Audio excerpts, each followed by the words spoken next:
चलिए शुरू करते हैं। આ ચિત્ર જોઈને તો મારું મગજ ભમી ગયું. એટલે આને બગલો કેવો ડાયનોસોર કેવો કઈ હુજતું નથી. તમને શું લાગે મને કોમેન્ટ કરીને જણાવો. બડા હરામી હો બેટા. મારો ભાઈબંધ આવો મસ્ત હેન્ડસમ લાગતો હતો, પછી એને પ્રેમ થઈ ગયો ને પછી એને દગો મેળ્યો પછી શું થયું ખબર છે તમને? હવે અત્યારે રહ્યો ને આના જેવો લાગે, જોઈ લો. જોરદાર છે ને. નિશાળમાં હતા ત્યારે તમે ઉત્ક્રાંતિ વાત તો ભણ્યા દેશો કે પેલા વાનર હતા ને પછી ધીરે ધીરે એમાંથી માણસ થયા. આ તમને આખી પ્રોસેસ જે દેખાય છે, સાચો ખેલ તો તમને હવે હું દેખાડું. જો પેલા મારો ભાઈબંધ માણસ હતો, પછી ધીરે થઈ ગયો જંગલી. ચલો હવે તમને હું એને બે જોરદાર હાડ પિંજર દેખાડું. ન સમજાણું ને? એકે કપડાં પહેર્યા છે ને એકે નથી પહેર્યા.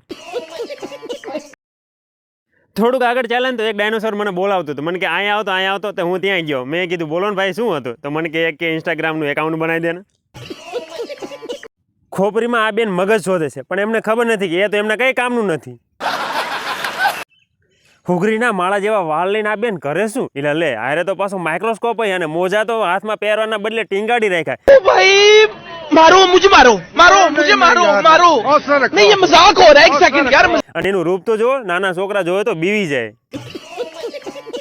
હવે થોડીક વાત કરીએ કે ડાયનોસોરના અવશેષો મળ્યા કેમ. તો જો ટ્રક ને આ બધા મજૂરો આવીને પહાડો ને બધું ખોદ્યું, જમીન ખોદી અને જે અવશેષો મળ્યા એ બધા ભેગા કર્યા. જો આ બધા છે મજૂરો અને એ ખોદતા રહે છે જો આવી રીતે. અને એક તો જુઓ આમ આપણે કહેવાય ને પીછીથી સાફ કરે છે. આ પીછીથી સાફ કરવામાં એને કેટલા વરા લાગ્યા છે વિચાર કરો, કેટલો ટાઈમ લાગ્યો છે તે. અને આપણે અહીંયા જઈને જોઈએ તો આપણને કંઈ સમજણ તો પડતી નથી. બધી બાજુથી ડાયનોસોરને તો ઘેરી લીધું. હવે ડાયનોસોર મૂંઝાઈ ગયું છે કે હવે કરવું શું, જાવું ક્યાં? मुझे अपने घर जाना है. मुझे घर जाना है.